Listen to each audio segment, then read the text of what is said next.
Tell you, she's only teasing. Go on. He's probably going to want to lay down now. I'll give him 2 minutes to have one. Let's respectfully disagree. That's what we like on Absolutely. Jubes and Co. Come and join us. GB News, the People's Channel. Michelle Dewberry, weekday evenings at 6 o'clock. I'm Simon Evans. Join me on GB News for Headliners at 11 p.m. What's the scoop? I'll be joined by two of the country's top comedians That's right. as we take a look at tomorrow's newspapers tonight. We're going to get into trouble. If it's a big story, we'll be covering it. Spill some tea on him. There we go. But we'll also have some fun. I wouldn't stick up a bank. My father didn't love me. So anyway, Headliners every night from 11 on GB News, the People's Channel, Britain's news channel. Join me, Nana Akue, Saturday and Sunday afternoons on GB News. Expect fiery debate and passionate discussion as me and my panel tackle some of the biggest topics hitting the headlines. It's a place for everyone's opinion. No one gets cancelled, but no one gets an easy ride. Oh, she's on it today. Be ready for conversations that are fierce, frank, and of course, fun. Every Saturday and Sunday afternoon from 4 p.m. on GB News, the People's Channel.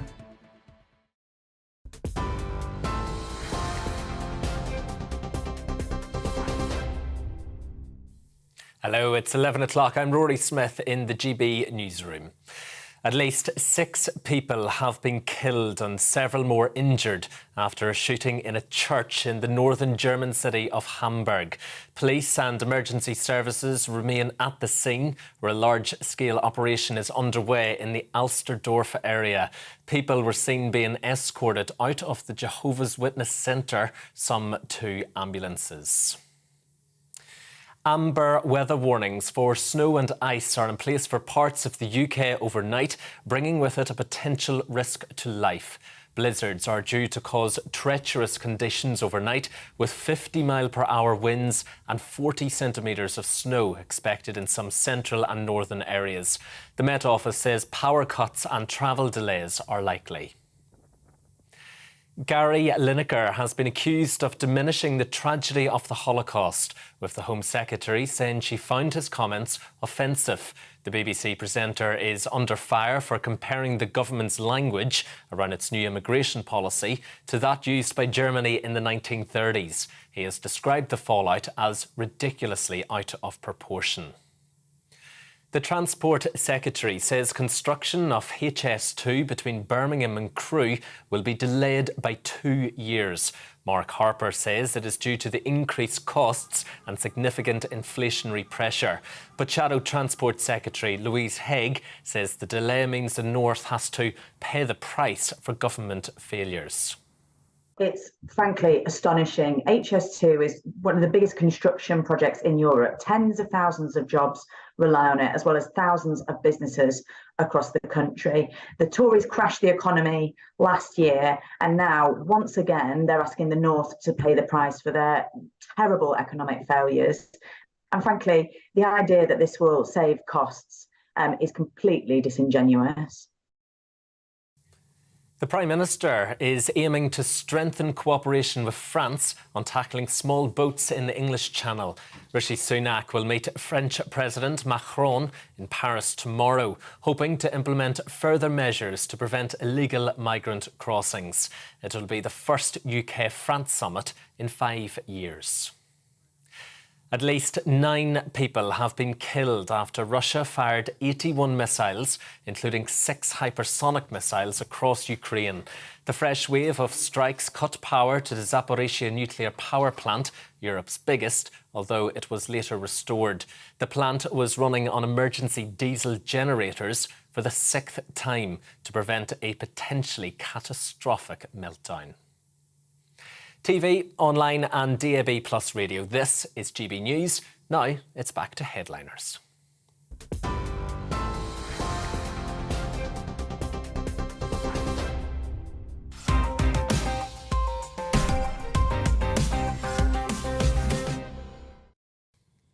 hello, I'm Andrew Doyle and welcome to Headliners, your first look at Friday's most important and fascinating stories.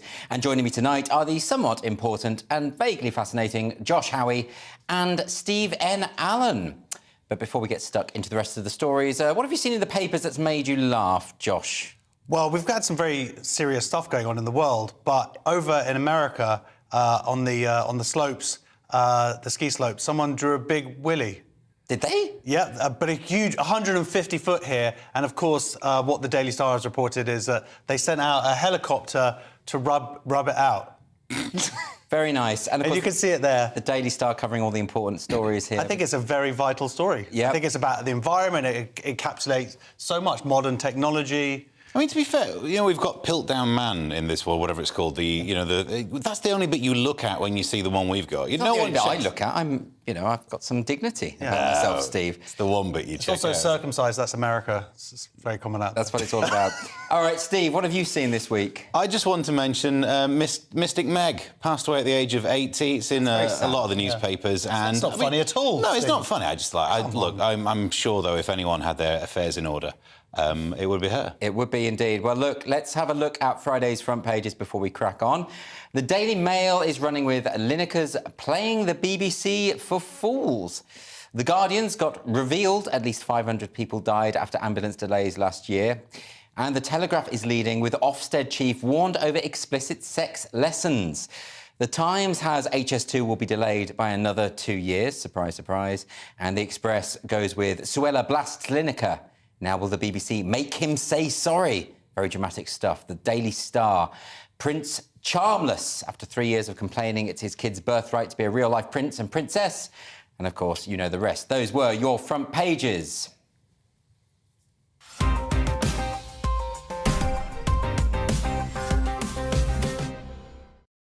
OK, we're going to kick things off with the front page of Friday's Telegraph. Josh, what are they running with? Well, there is a lot of news here, and you've been away in America for the last few weeks, so I don't know if you know what's been going on with these WhatsApp messages. And can I just say, is it a coincidence that someone drew a big willy on the mountain, and then what? Now Andrew suddenly reappears back? Oh, well, I'm just saying, that's I wouldn't be suspicious caught timing. up a mountain slope, Josh. Well, that's what I'm saying. You weren't caught. You were back on the plane, and now you've come back with a cold. I'm just saying there's a lot of evidence here. Outrageous. Well, OK. Well, thank you, Hercule Poirot, but let's move on. Draw one now and let's see if it matches handwriting exactly. style. That's exactly what they would do. I will not be forced into this trap. He draws them all over the office. I do. That's everyone thinks he's an real intellectual and stuff. That's how he signs his books. Anyway, so... Front cover of the Daily Telegraph. So for the last few weeks, they've been covering the WhatsApp Hancock messages. This is the first time that hasn't been on the front. I don't know if that means that they're over, if we've got to the end of those 100,000 messages. But this is the definitive, I would say, GB News red meat head, the whole paper. Look, we got Ofsted warning over explicit sex lessons because kids are being taught like crazy gender stuff. We got £2 billion being spent on migrants and hotels. We got the lab theory is like the government is like holding back on that, and now they're saying maybe we need. And we got Gary Lineker. Come on, Telegraph. I love the way you're caricaturing the channel that you work for. Well, I'm just saying but this is passionate stuff. This is stuff I care about. Yeah, well... I'm ridiculing. I love GB News. And let's get into it right now. Well, let's start with this Ofsted story. What's this about? So, basically, this has sort of been coming out because there was, like, in Isle of Man, they had this... It turns out they were teaching crazy stuff to, like, 10-year-olds, 11-year-olds about choking, about masturbation, about anal sex, like... and also this gender stuff. And now, and then Rishi Sunak was like, "Oh, we're going to have a word with the Department of Education," which was a useless thing to do because this all comes from the Department of Education. Yeah. And now it turns out the head of Ofsted has come in and said that actually the stuff that's being taught to our children in schools, to my children, has no basis in reality and in science. Yeah, this seems to be the point. So they're pushing sort of very niche theories onto children. Things like there are 100 different genders, that sex is assigned at birth, which of course it isn't. It's observed and recorded. So things that are unscientific, essentially. And why is it that in sex education that's allowed? It's OK to push a sort of pseudo-religion. Well, it turns out the Stonewall the consultation has been going on with Stonewall over the last few years, and that's why these policies have been in place. With Stonewall, I mean, you might as well get some druids in. No, of course. Say, teach us about science. That's their job, is to push their agenda. But the fact that the Department of Education has brought them on board to basically help construct the sex education programme or whatever is. Biology and... Well, actually, I was going to say, if you want some balance here so I don't get in trouble...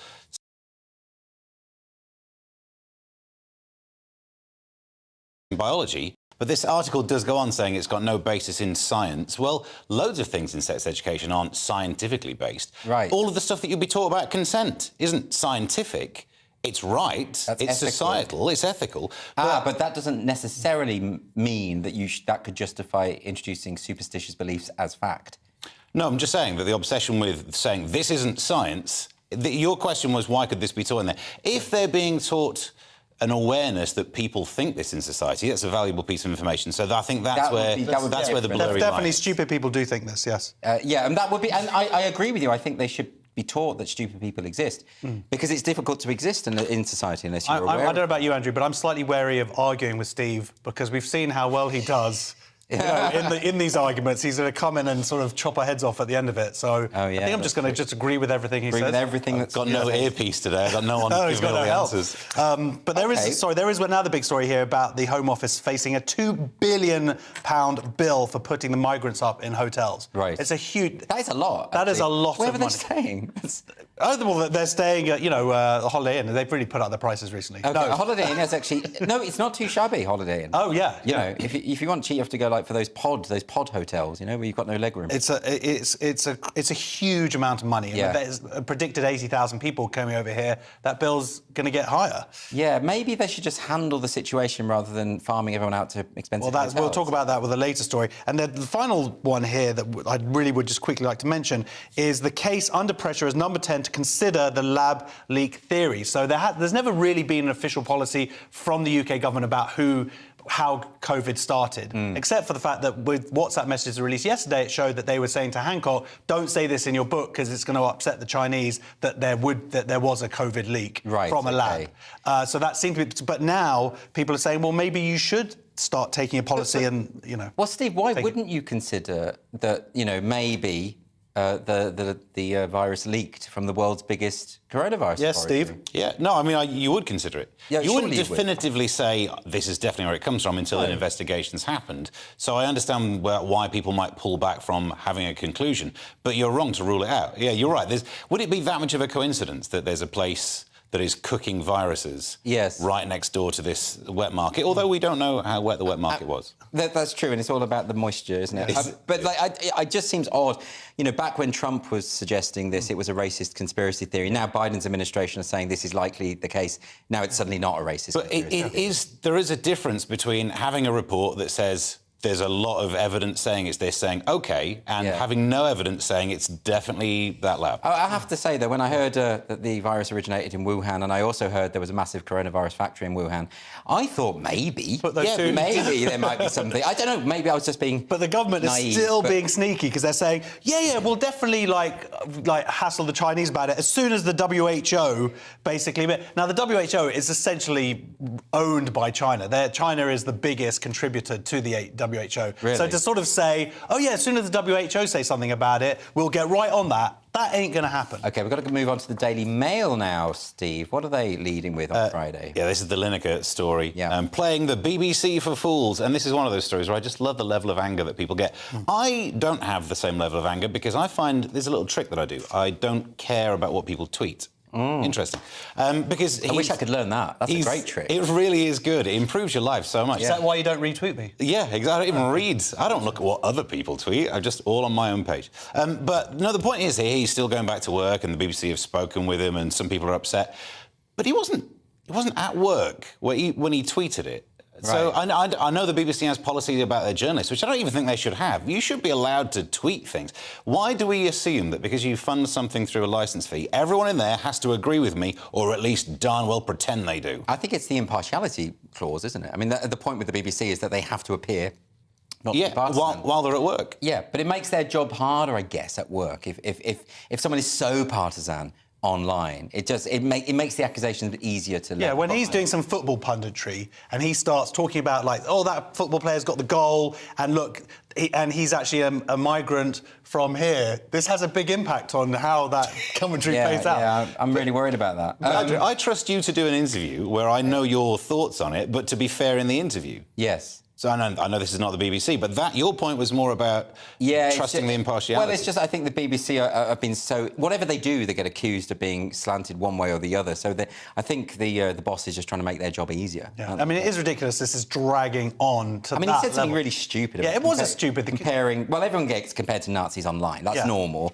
But it's not exactly proportionate, is it? No, and it also diminishes what actually happened. That's the real issue with it. Yeah. Of course, criticise the government if you want to. Although it's interesting to know, I didn't realise that Suella Braverman, that her husband's Jewish, and she's like, oh, and so my kids have got, like, Jewish blood, and I'm like... So now I'm a big fan of hers. Oh, I see. So we're going to move on to the Times now. Josh, what are they? They've got Lineker on there as well. They got old Lineker, and HS2 will be delayed by another 2 years. Yeah. So it's a big white elephant, isn't it, at this point? Oh, my God. How many billions and whatnot is going to be... So, essentially, what's going to happen is they're talking about it's not going to reach crew until 2036. But then... that's totally pointless, because by 2036, crew will have access to cars and stuff. Yes. So... Does anyone go to crew? Not at the moment. People going away from crew. Yes. Oh. I know people I know everyone's changed at crew, but I don't know anyone who's actually visited crew. Is it a thing you do? Oh, this is so... I don't know. We're going to get some irate... If they had Twitter and crew, they would be really angry with us. I don't think they have houses. I don't think it's a residential place. Oh, really? OK. No, I think it's just a place you change at. That's what I believe. Yeah. We're going to move on to this one. Daily Star. Now, they often buck the trend. What have they gone with, Steve? They've gone royal after 3 years of, I'm not even sure if we can say this particular S word, off his dad, brother and stepmom. Basically, they're upset about the use of Prince and Princess for the kids' names. I think it would have been a better compromise if Prince Harry had called their kids Prince and Princess in their name. So not the title, just like, someone who goes, oh, yeah, she's called Princess. That would have been a lovely... That's Katie Price, one of her kids is called Prince. Oh, is that right? Yeah. There we go. She's ahead of the game. Surely they hate the family, so why would they want the children to be called Prince and Princess? It doesn't really make sense. Because you get into, you get in McDonald's, if you call up, you'll get, the special room, the party room. Oh, yes. Different things like that. But, I mean, the Daily Star has really missed a trick here, because even though they've got this, thing over his eyes, I can still see that it's Prince Harry. Yeah, I can still tell. They haven't anonymised that well. No. It might be because they put the crown on him. Oh, that's what it is. Revealed. But I read a terrible article today, I think it was in the Mail, where it turns out that, what's her name, his bird? Meghan. Oh, Meghan. She had lunch yesterday, it was International Women's Day. She went out, check this out, it's worse than that. She went out, had lunch in LA with some friends, and it was a vegan restaurant as well. I mean, this is... That's outrageous. Sick, isn't it? God, does she have no shame? But is it worse for you to call her his bird the day after International Women's Day? Well, yeah, OK. That's not good. That's not good Sorry, at all. feminists. Right, well, that's the front page is done. Coming up after the break, we've got the government tackling blasphemy, the border and WhatsApp. See you in a minute.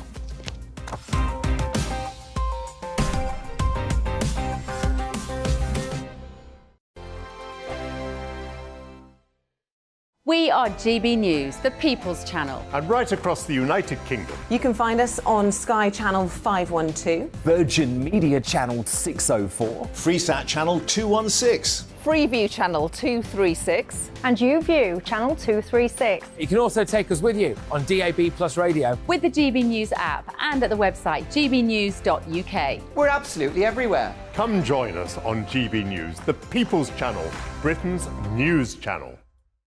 Monday to Thursday, 9 p.m. till 11 p.m. Join me, Dan Wootton. I'll bring you the sharpest takes and hottest debates. Do you not believe in prison? I don't believe in prison. I'm completely stunned. I guarantee you there'll be no spin, no bias, no censorship. I actually was personally quite offended by it. And no reason to go to bed. So I guess they've always been quite woke. That's Dan Wootton tonight on TV, radio and online. Monday to Thursday from 9 p.m. till 11 p.m. on GB News. The People's Channel, Britain's news channel. Hello, I'm Michelle Dewberry, and you can join me every weekday 6 till 7 on Jubes and Kerr. You're an inspiration to us all. Clip that bit off. Well, you are. That's my ringtone. My political ambitions those days are gone, I can tell you. She's only teasing. Go on. He's probably going to want to lay down now. I'll give him 2 minutes to have one. Let's respectfully disagree. That's what we like on Jubes and Kerr. Come and join us. GB News, the People's Channel. Michelle Dewberry, weekday evenings at 6 o'clock.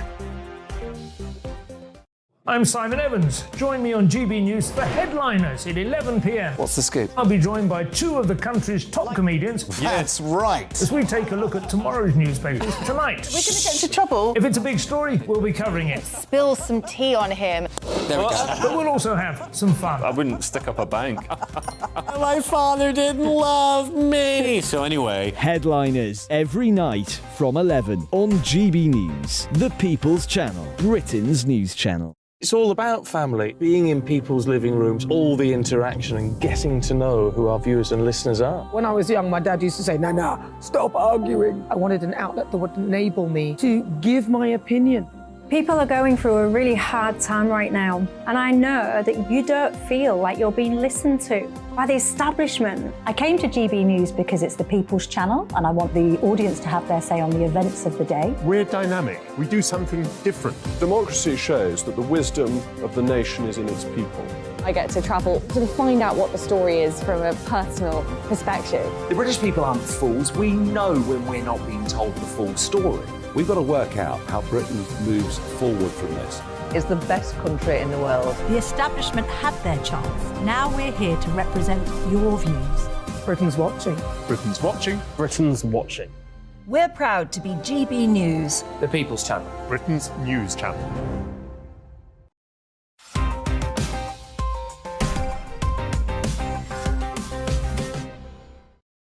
Welcome back to Headliners with me, Andrew Doyle, Josh Howie and Steve N. Allen. We're going to jump right back in there. We're going to go with Friday's Times. Steve, story about the government breaking a pledge. Yeah, the Department for Education will not publish new guidance about blasphemy in schools. This follows on from the story of 4 children in Wakefield who were suspended for damaging a copy of the Quran. In a column in a newspaper, Suella Braverman said that she would work with this department to then come out with these new guidances. No new guidance. Now, look, you know I'm such a non-religious person that from people like me, this story is people damaged a book. Yeah. And wouldn't life be easier if that was our attitude to it? So no death threats would be needed. Maybe. No, that's true. Oh, it depends on the book. Well, If it was Andrew's book... Oh, if it was my book, yeah. Then I'd be death like... threats would be compulsory. Yeah, if that free speech book that's been in my bag for a year. Slightly I've still not read that. Unbelievable, Josh. It's so short. It's because it's so clever. It's just too clever for me. Don't you try and flatter your way out It's too of this. big. There's big words. There's big ideas in it. So, look, this is a weird one, though, isn't it? Because ultimately, why are the police getting involved at all? I don't understand this because, you know, when I was a teacher, there were things that happened and people said stuff that would be considered hateful, and we dealt with it. That's what Andrew, there are these people called Muslims. Right, yes. Sorry. We're just going to leave you to it. Well, this is going to be an interesting segment. Let me just stretch myself into this. But this is not all Muslims. And no, of course it's not. It's Islamists. It's arguably fundamentalists, or even, but it's a segment of society, a group of Muslims, which even actually in Pakistan are seen as very right wing, who really believe that any blasphemy is essentially justified with death threats, with actual death. Yeah, but they're allowed to obviously, have this holy book that they praise and worship. But the idea that they should impose those beliefs on of course doesn't not. really make any sense. But what we're talking about here, and if people who've seen the footage of the mum essentially begging for her son after him getting these death threats and this sort of humiliating thing with our police sitting there nodding away at this, it's really horrible. Absolutely failed by the school, by the police, and that's why we need, specifically also here, the Department of Education to have some policies if this were to happen again, because the Department of Education said they encourage schools to use existing information regarding political impartiality behaviour. Well, the problem is that existing information doesn't say what should happen if these children were suspended from school. Yeah. And either you're allowed to do that or not. So we do need guidelines. Of course we do. Steve, what do you think about it? I mean, because I would say, it's a legitimate thing to teach a child about religious sensitivities and sort of say, there's absolutely no need to damage something that means a lot to someone else. That's just rude. Yeah, we should definitely be taught that. But we shouldn't actually punish people for doing so or get the police involved. That's just ridiculous. Yeah, it's where you draw the line about what you're doing. How do you categorise what you're doing? Because all of this, I would categorise as being rude. If you're damaging someone's book and you know that book means something to someone, It's rudeness. Rudeness is not illegal, but it can be punished. So actually, I don't know what thing the school should do, and I'm not an expert in education, so maybe a suspension would be warranted for doing something deliberately rude, but let's not make it about religion. Yeah, but even when you got into it, it was like the kid himself gave it to his friends. Yeah. He wasn't involved when they dropped it. They dropped a book. But the point is, we don't have blasphemy laws Isn't here. the problem here that there have been death threats? Isn't that Yeah, and there was an arson threat. The kid is scared. He's a 14-year-old child. Yeah, that's what we should be addressing. Yes, and he should not be... someone damaging and yeah, absolutely. The people who are making the death threats, the arson threats, they're the ones who need to be addressed for this. But if that book is still in the school, they won't burn that school down. Oh, really? So that's clever. So actually, maybe he should keep a copy of the Quran. Maybe it's like a tactic. Keep a copy of the Quran. No, don't hit me or do anything to me because I've got the Quran here. Yes. You might damage the Quran. Oh, that's a tricky one, isn't it? covered in them. That's a good idea. Ah, there we go. Interesting. Okay. Friday's independent now. Could WhatsApp be banned? Josh? It could be. WhatsApp could soon be illegal in the UK. The boss warns. This is the head of WhatsApp, Mr. Cathcart. And because of the online safety bill that's been going on forever and ever in terms of going through Parliament in its various stages, one of the things that they want to do is... The whole point about WhatsApp is it's end-to-end... what's the word? Encryption. Yeah. Thank you. So I was waiting for the message went in my brain and then it wasn't being decrypted at the end of it. Takes you a while to get through 128-bit. We got through it. But the government says essentially that we want to see those messages because some of them could be terrorist or child sexual abuse material, whatever. So They could, but I also don't want the government looking at my private messages. This is what Mr. Cathcart is his name is really saying. Cathcart? It is. Sounds Mr. like an old aristocrat. It does it. Look, no one wants that, and he's arguing about living in a society. I don't want people to have access to all my sexist jokes. No. To my friends. Only the ones you tell on stage. I was going to say, why do you tell everyone on telly that? Why do you I call hadn't Prince thought about Harry's that. missus his bird? I can't remember her name. Yeah. That's what I do. I call her Andrew. When I forget Andrew's name, I'm like, oh, it's my boss bird over there. You call me the boss bird. I just call everyone bird. Just get me out of trouble. I feel like I'm in trouble from that Muslim bit, actually, now I'm thinking about it. Right, Steve, what do you think about this? I mean, surely...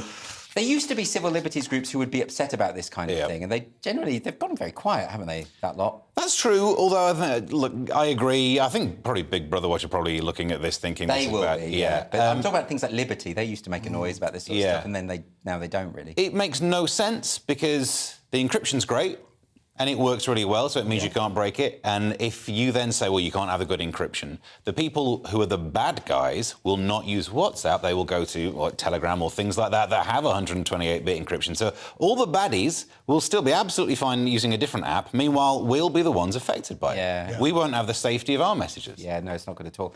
Move on now to the Telegraph. Is the government actually sticking to their promises on a tougher border? Steve, what do you think? Yeah, well, travellers to the UK face a US-style criminal check before they arrive. They've got this new thing coming in where they'll be required to submit biometric, contact details and biographic information. Biographic seems like you have to write a biography. That's going to take a while. What about BO? There's a lot of that on planes these days. Steve, am I just really naive? I thought this already happened. It does. Yeah. That's the annoying thing. Yeah. There is a system, which I've made the notes down. The electronic visa waiver scheme requires some of these. But it's a new system. The new system will be cheaper and it will last longer. So, like, for 2 years, you'll be covered by this. But this seems really reasonable. I mean, I had to just get a visa for America and I had to fill out, like, a 30-page form asking me if I'd ever been involved in terrorist activity and all this sort of stuff. And it seemed fair. Like, I'm going to another country to work. I think it's reasonable. Well, that's for work, and I think this is also just for tourists and for pretty much everybody who comes through. And the idea is, ultimately, we're going to actually move into a system where there's no, like, even passport control.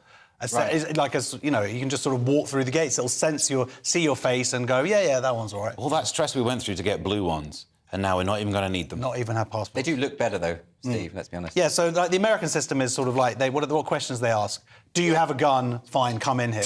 Do you want to wreak havoc in our country? That's one of the questions. And what did you say? Well, havoc mentally? It depends on what you mean. Yeah, do you want to, with your mind? With my mind. With my free speech book? My dangerous ideas about liberty, yeah. Crazy. And they'll still let you in, eh? They let me in. Well, good for you, man. Yeah, more for them.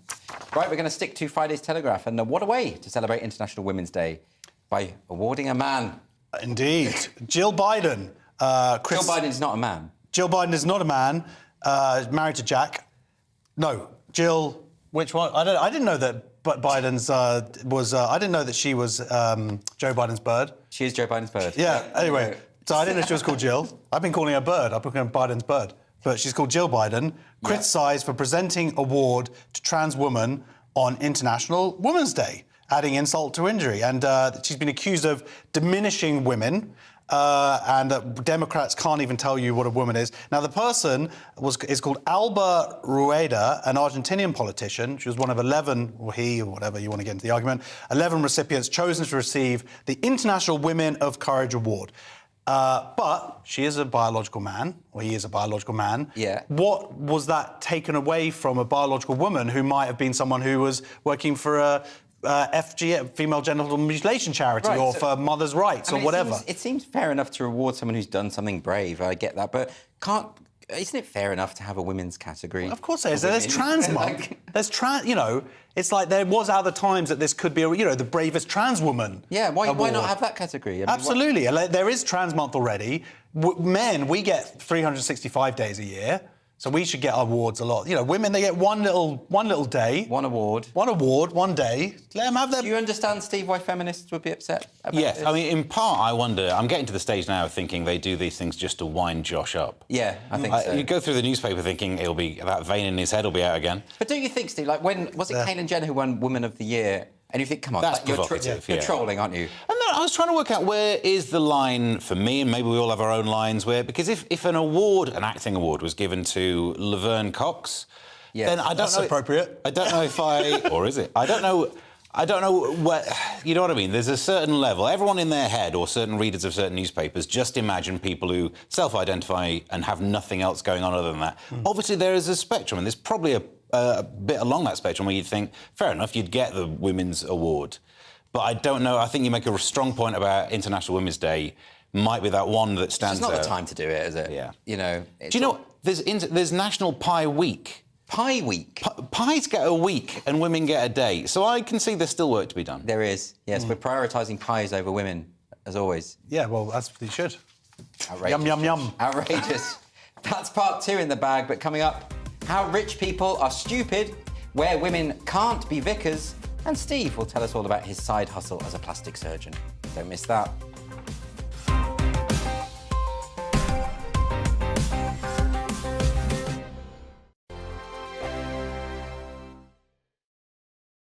I joined GB News because I was sick and tired of not hearing my views being represented, not just mine, but so many people that I knew and spoke to. I just couldn't get my voice out there. I couldn't say anything. I couldn't do anything. Whatever the narrative was, I kind of had to follow it. GB News is there to provide a voice for those who have been ignored by the establishment media. We think different things, we've got a different style. GB News is here to be optimistic and positive about the future. It's real kind of dynamic and flowing, with the audience very much at the heart of it, like a big family.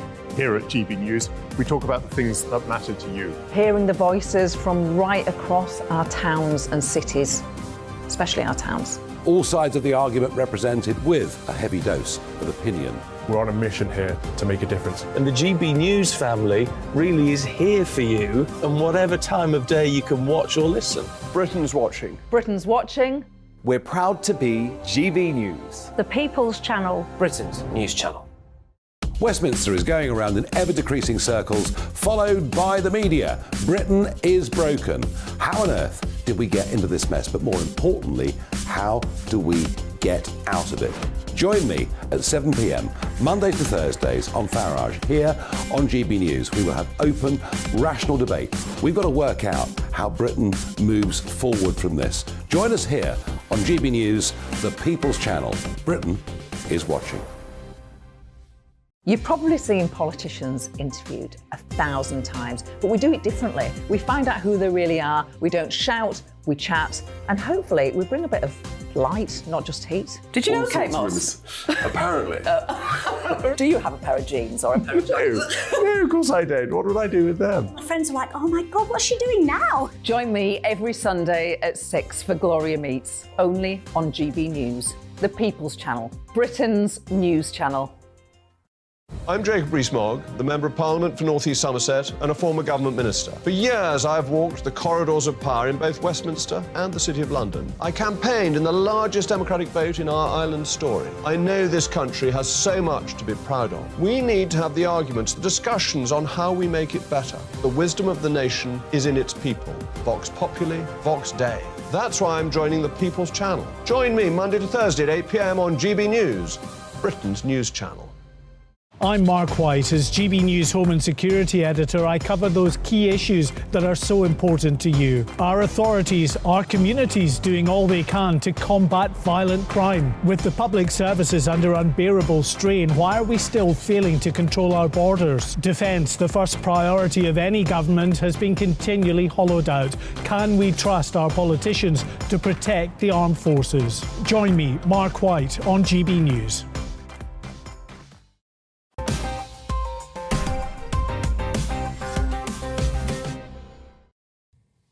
Welcome back to Headliners. So let's kick off this section with Friday's Telegraph. And finally, millennials and Gen Z finally waking up, Steve. Yeah, well, they now think that women's rights have gone too far, according to these young people, majority of Gen Z and millennials. I did not realise that Louis Schaefer was a Gen Zer. There we go. 52% of the Zs, 53% of millennials say that society has gone too far in promoting women's rights, that it's now discriminating against men. For the other categories, it's in the 40% for Gen Xers and boomers. What do they mean that women's rights have gone too far? Because I don't really understand that. Well, I didn't understand the first bit, but the reason I kept that in, society has gone too far in promoting women's rights. So I don't think it's saying that women's rights are impinging upon men, that the focus is maybe the reason. I think, like, isn't there's some policy that's going to go through next year about women being able to vote. Oh, are they going to do that now? They're going to start doing the voting thing. Sure. They're also going to get... I think they're going to be allowed to work. They're talking about it. It's not... there's no policy official yet. But it won't be long until you can't call them birds. I know. At this rate, I don't know how you're going to cope. What more do they want? I mean, this is getting ridiculous now. No, people aren't going to realise this is a parody that you're doing right now. It's a clip that... Dr. Matthew Sweet will be tweeting away.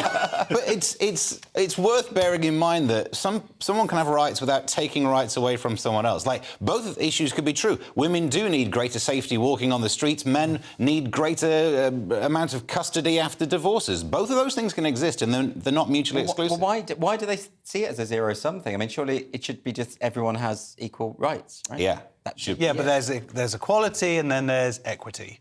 And this is where we have the issues that start coming in, because to push towards equality in terms of men and women being paid exactly the same or earning a certain amount of money, it's a very hard thing. Then you have to enforce equity to push. The idea is with women being off because of having babies, and that's just biological reality, and that's what happens. Yeah, of course. You actually end up with women earning less than men. That's because they have babies. Well, this is it. But the argument would be, well, then we have to pay women more to fix that gap. And whatever. It is a complicated... on the men who don't have babies. Well, this is the idea. It's a very conflicted, contradictory article here, because it's basically saying that they now think that half of Britons now think that equality between men and women will be achieved within their lifetime. Yet the whole article is saying that women's rights is already... The majority of people think that it's already gone too far. But which one is it? But you've hit the mutually exclusive thing. It can both be true that both groups... Not in my brain that doesn't understand. ...have some sort of disadvantage. So you might not have reached equality yet. You could have women not reaching equality and men being discriminated against in one field, and therefore both of these ideas would be true. There's a lot of different vectors here, isn't there? You know, you'll say that you want equal number of female and male CEOs. I don't hear people arguing for equal number of male and female sewage workers, for instance. That doesn't happen. I think that women should be allowed to start doing comedy, and then maybe we could even get one day a woman on this show. Well, that's going to be our aspiration. I like it. Okay. I like the new feminist Josh. Good. That's what I like. I'd like to hear what they've got to say. Yeah, we want for one episode. We want to hear what the birds have got to say. Yeah. So, Friday's Guardian now, and our high Doesn't sound right from you. It doesn't. No, it doesn't. Friday's Guardian now. Our high street bookshops are refusing to sell certain books that don't fit the message. Indeed. Waterstone says no truth in claims it refuses to sell books on gender and feminism. Now, they may say that, but actually, I don't think that's true, because I've been going into my local Waterstones precisely to check out how they've been stocking certain books. And this goes back to even, like, Trans, which came out last year, but Helen Joyce. Was it last year or the year before? Yeah. And Irreversible Damage, which is a fantastic... Those are two brilliant books. Also, like, Julie Bindle's book. So... And there's definitely people working there and they sort of have to go into the stockroom to get it, if they have it at all. Loads of people, and now there's new books that have come out. Time to Think: The Inside Story of the Collapse of the Tavistock Gender Service for Children by Hannah Barnes, and then this new book, Hags, as well. Both of them are supposedly out of stock in a lot of... now, I don't think it's a coincidence that they're out of stock in these areas, like I live in North London, what would I say, progressive areas where the... store manager might have a multicoloured hair. I see. Well, look, the thing about this sort of stuff is it is anecdotal, isn't it, Steve?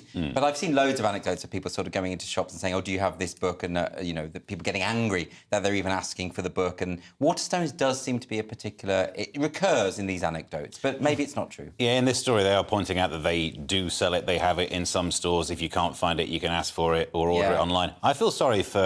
who was the woke mob cancelled... Fly Fishing by J.R. Hartley. And that guy had to call around all over the place. He did. It was very difficult. I mean, you say this, Steve, but, you know, when one of my books, they really had to struggle to get it into Waterstones because they feel that there was an ideological opposition to it. So, you know... Sorry, I should have mentioned your book as well. At every opportunity. The New Puritans. I went in there, I said, I know that bloke. I know that bird. Anyway, the Metro now. Sexism in the Church of England. This seems to be a theme tonight. This spits in the legacy of its most famous vicar. Yeah, famous and also fictional, so it's strange. There's a church that is in an area where Dawn French used to live, and obviously, therefore, you've got the link to the Vicar of Dibley, and they don't want to have a female priest. It's been without a priest for ages, and they would rather have no priest than female priest. If we pay attention to the would rather not have a priest, I'm on the same page as them, so at least we can almost agree on this. I don't know why they care about it being a woman, though. But also, why should we care whether they care? I mean, like, isn't this just a matter for the local church? I mean, does it? I don't care that you care that he doesn't care. No? Do you care that he doesn't care that I care? I care a bit about that. OK. Yeah, I care. We had a female rabbi. She left us at our shul. Did you vote her out? No, she was a wonderful, wonderful rabbi. Yeah. You keep calling her bird. Ooh. That might be why. OK, it's all coming together now. So... Yes, but would you at your synagogue be allowed to vote on the rabbi? I think that the policy when a new rabbi comes in, not the whole, like not the whole of the shul, but no, I think there will be a committee set up. Jews, we love to have meetings that go on and on forever and ever. But would there be outrage if someone said, actually, I don't want a female?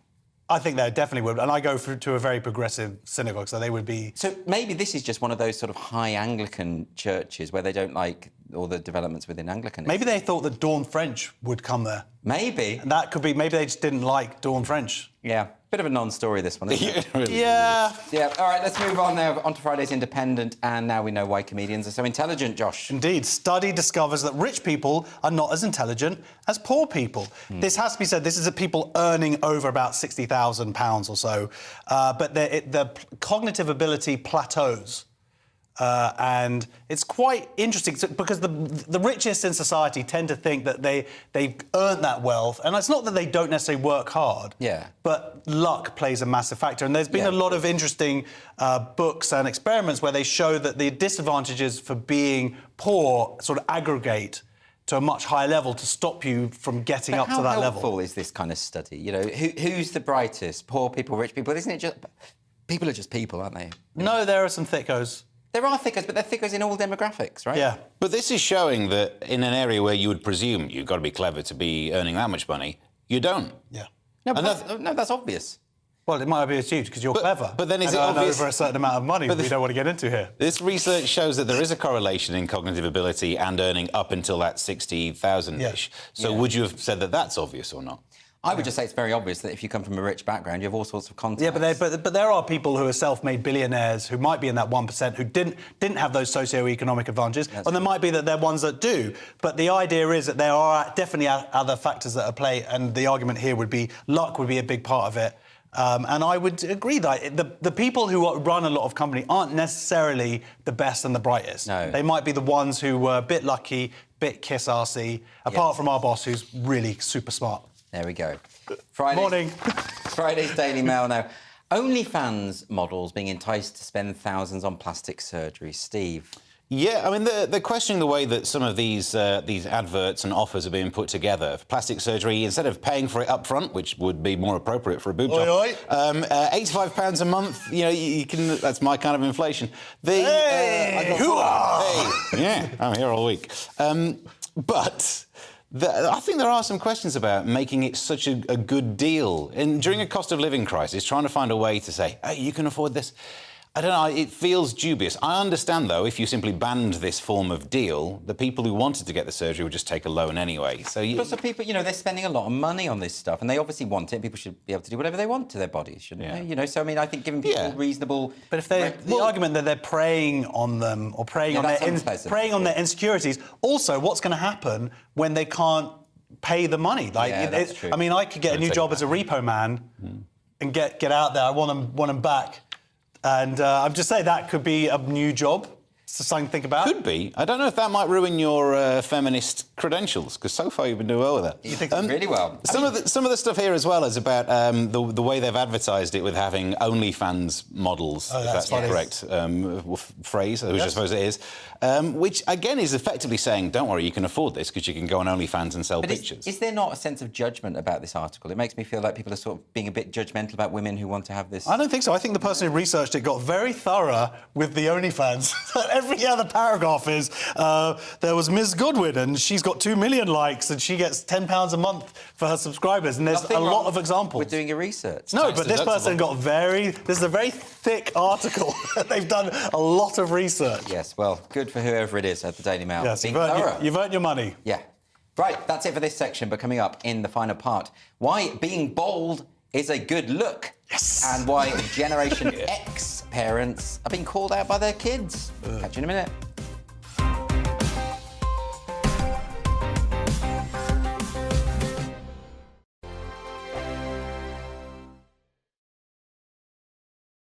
First and foremost, I am a GB News fan, and I was before I was working here. Just love the fact that we're asking the questions that a lot of establishment media won't ask. With a bit of a twist, we not only want to inform you, but we want to keep you entertained. It's worth the drive because you get in and the team's all ready and waiting, they're itching to go, and it's a proper little family. GB News is the People's Channel. It's the audience that makes the programme sing. We're giving our viewers and our listeners a voice. I see the thousands of your letters, tweets, emails, you name it, coming in. Britain is broken.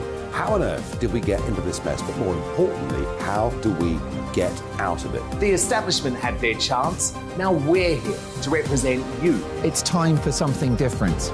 It's time for GB News. I'm very patriotic. I believe in Britain. Our best days lie ahead. Britain's watching. Britain's watching. Join us here on GB News. The People's Channel. Britain's news channel. Hi, Andrew Pierce here. Join me every Friday lunchtime for a proper no-nonsense debrief of the week's events. With special guests in the studio and the GB News team on the ground, I'll be getting you up to date with news, some intelligent discussion, and my own sharp take. The weekend starts here with me every Friday lunchtime on GB News, the People's Channel, Britain's news channel. I'm Michael Portillo. Join me on GB News on a Sunday morning for topical discussion, debate, arts and culture, and sometimes even ethical dilemmas. I don't always agree with you, Michael. Michael Portillo, Sundays on GB News, the People's Channel, Britain's news channel. I'm Andrew Doyle. Join me at 7 o'clock every Sunday night for Free Speech Nation, the show where I tackle the week's biggest stories in politics and current affairs with the help of my 2 comedian panellists and a variety of special guests. Free Speech Nation, Sunday nights from 7 on GB News, the People's Channel, Britain's news channel. Here on GB News Live, we'll be keeping you in the picture, finding out what's happening across the country and finding out why it matters to you. We'll have the facts fast with our team of reporters and specialist correspondents. Wherever it's happening, we'll be there from 12 noon on TV, radio and online. GB News, the People's Channel, Britain's news channel. Join me, Patrick Christie's, Monday to Friday, 3 till 6. We tackle the day's news agenda like you've never seen before. It's high tempo, high octane, the most controversial topics, and the best guests. You will not be able to take your eyes and ears off it. I'm not afraid to ask the questions that you really want answered. 3 till 6 p.m, Monday to Friday on GB News, the People's Channel, Britain's news channel. Join me, Lawrence Fox, on GB News. Frank, Fun, fearless, and sometimes serious. Much as I love a Friday night punch-up, what I really want is a battle of ideas. I want to look at things differently. I want to hear different voices and engage with your unique experiences. Every Friday at 7 p.m. on GB News.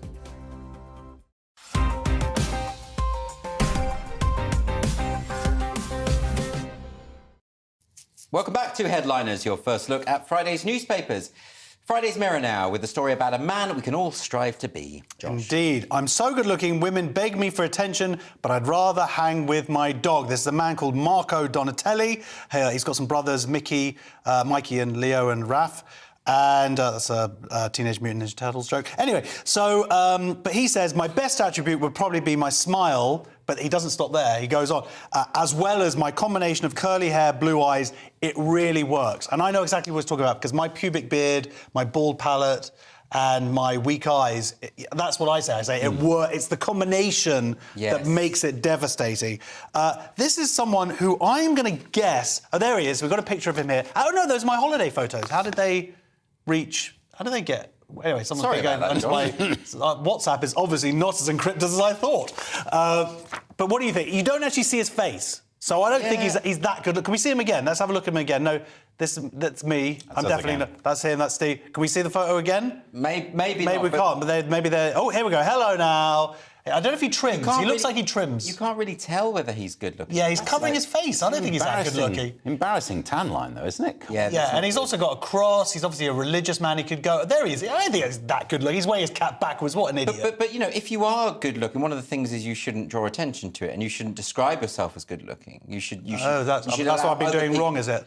Yeah, it's this idea that you should allow other people to compliment you. He says that everybody's trying to sleep with him, and all these women are... And he says, but he wants to be with his dog.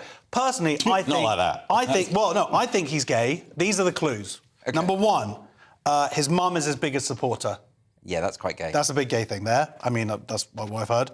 And number two, he says he'd rather not sleep with these women. He wants to play with his dog. Yes. Four-year-old golden doodle. Is that a particularly gay dog? I think that sounds pretty... It's quite a gay. Okay. And number three, he says, this is how he got into modelling. One of my buddies, Tommy, who's from the same area, he got him, but we started together. He took pictures of me, I took pictures of him, and then we...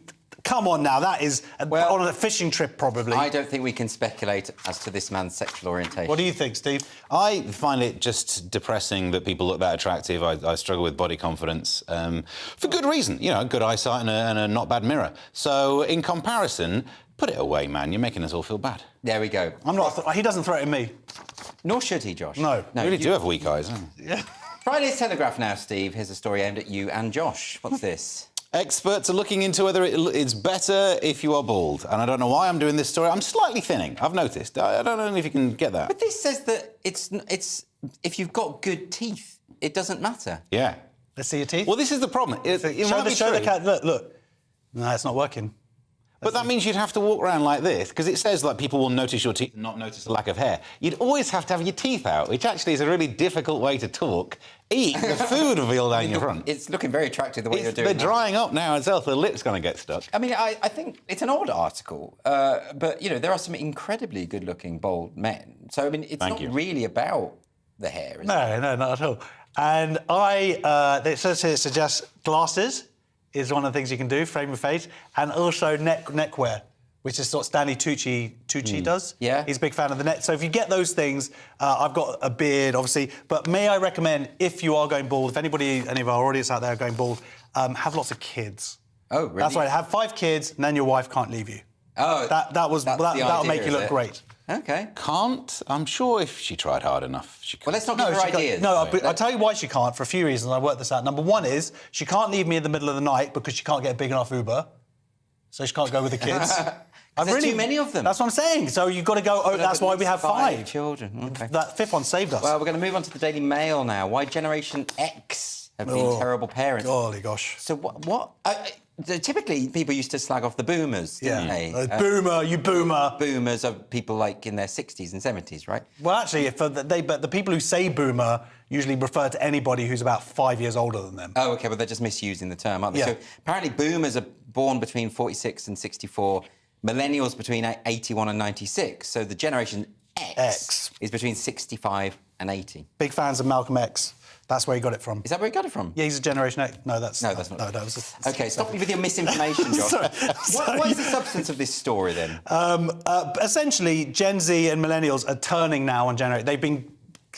I'm trying to not swear here, but they've been attacking boomers for a couple of years. Yeah. Now they've turned their beady-little eyes on Generation X, saying they're the worst of all because we're kind of in the middle. I'm Generation X. It's so stupid that these kind of generalisations about people based on anything. Like, well, totally, and it's exactly the sort of thing you would expect from millennials and Generation It would. X. They're the worst for generalising, all of them, aren't they? I love how the newspapers have been using millennials as this shorthand for young person. They're 40. The oldest ones are now 40. Yeah, wow. And these Generation Z people are having a go as X's.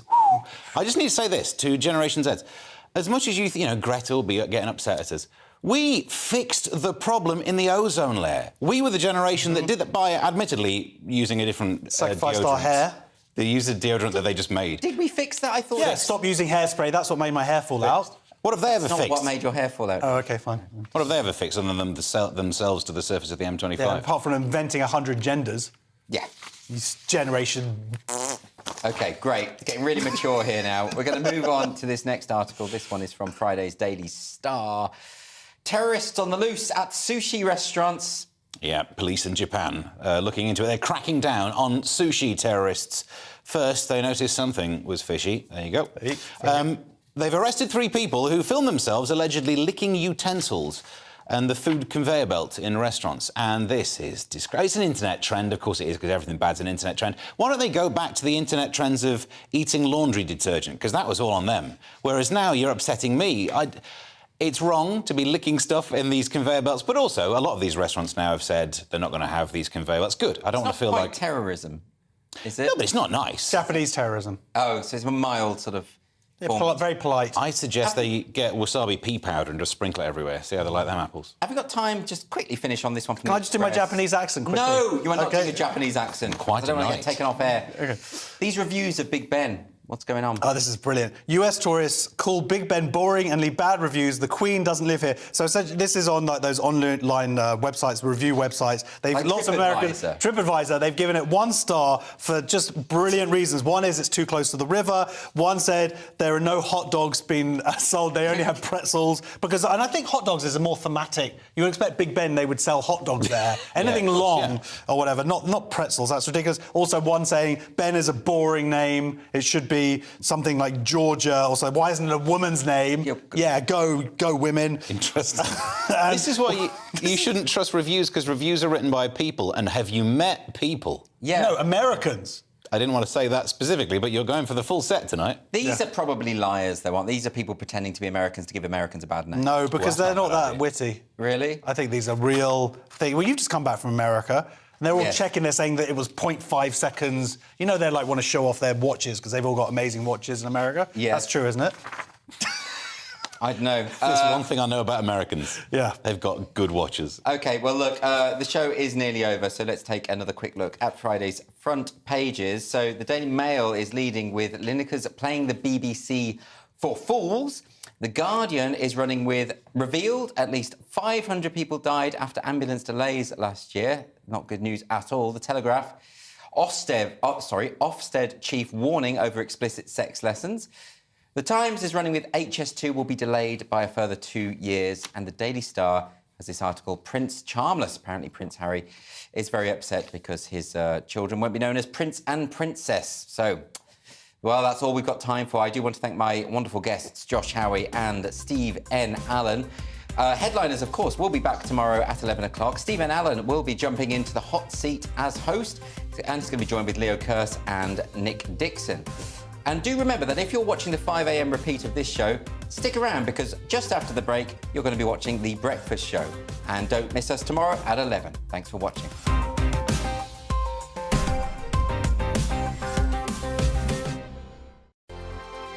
Monday to Thursday nights on GB News. At 6, it's Dubes & Co. 7 o'clock, Farage. At 8, join Jacob Rees-Mogg. And at 9, Dan Wootton Tonight, followed by Headliners. On TV, radio and online. This is GB News.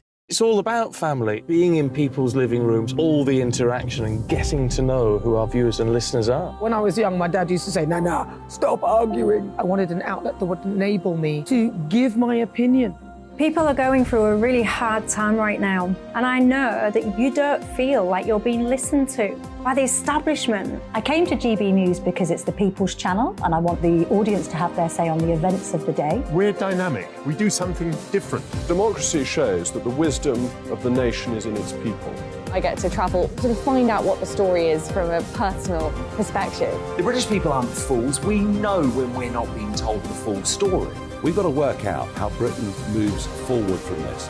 It's the best country in the world. The establishment had their chance. Now we're here to represent your views. Britain's watching. Britain's watching. Britain's watching. We're proud to be GB News, The People's Channel. Britain's news channel. We are GB News, the People's Channel. And right across the United Kingdom. You can find us on Sky Channel 512, Virgin Media Channel 604, Freesat Channel 216. Freeview Channel 236, and YouView Channel 236. You can also take us with you on DAB+ radio, with the GB News app and at the website gbnews.uk. We're absolutely everywhere. Come join us on GB News, the People's Channel, Britain's news channel.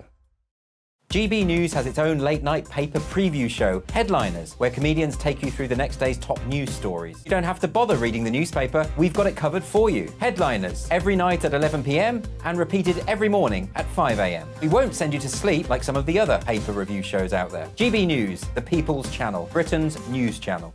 Join me, Nana Akue, Saturday and Sunday afternoons on GB News. Expect fiery debate and passionate discussion as me and my panel tackle some of the biggest topics hitting the headlines. It's a place for everyone's opinion. No one gets cancelled, but no one gets an easy ride. Oh, she's on it today! Be ready for conversations that are fierce, frank, and of course, fun. Every Saturday and Sunday afternoon from 4 p.m. on GB News, the People's Channel. Join me, Camilla Tominey, on Sunday mornings from 9:30, taking the politicians to task and breaking out of SW1 to see how their decisions are affecting you across the UK. Bursting the Westminster bubble every Sunday morning, only on GB News, the People's Channel. Britain's watching.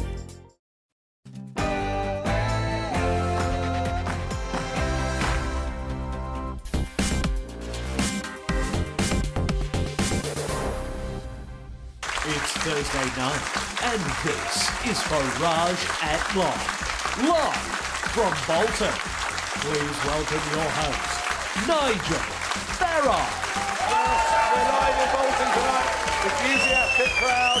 We've got the leader of the local council coming on. We're going to be talking, should we be fracking for natural gas in the northwest of England? Would it provide jobs? And joining me on Talking Pints, local boy made good, Amir Khan joins us on Talking Pints. But first, let's get the news with Rory Smith.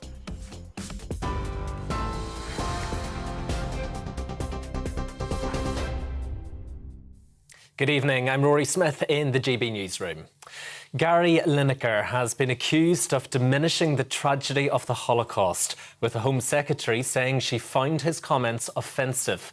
The BBC presenter is under fire for comparing the government's language around its new immigration policy to that used by Germany in the 1930s. He has described the fallout as ridiculously out of proportion. Culture Secretary Lucy Fraser told the Commons the broadcaster must remain impartial. As somebody whose grandmother escaped Nazi Germany in the 1930s, I think